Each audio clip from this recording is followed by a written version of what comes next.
Subscribe now.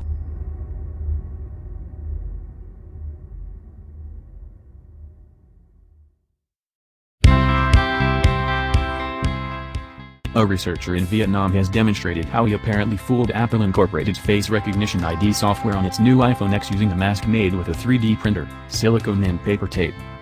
An announcement on Friday by Bkav, a Vietnamese cybersecurity firm, that it had cracked Apple's Face ID, and a subsequent video apparently showing an iPhone being unlocked when pointed at a mask, were greeted with some skepticism.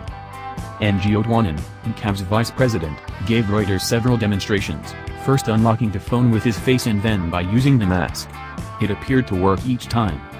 However, he declined to register a user ID and the mask on the phone from the scratch because, he said, the iPhone and mask need to be placed at very specific angles, and the mask to be refined, a process he said could take up to 9 hours. Apple declined to comment, referring journalists to a page on its website that explains how Face ID works. That page says the probability of a random person unlocking another user's phone with their face was approximately 1 in a million, compared to 1 in minus 50,000 for the previously used fingerprint scanner. It also says Face ID allows only 5 unsuccessful match attempts before a passcode is required.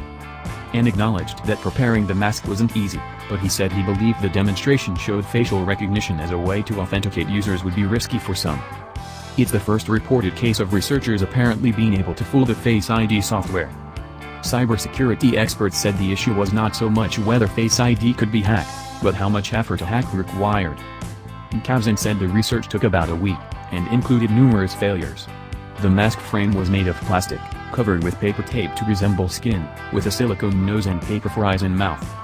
As far back as 2009, Bkav researchers highlighted what they said were problems with using facial recognition as a way to authenticate users.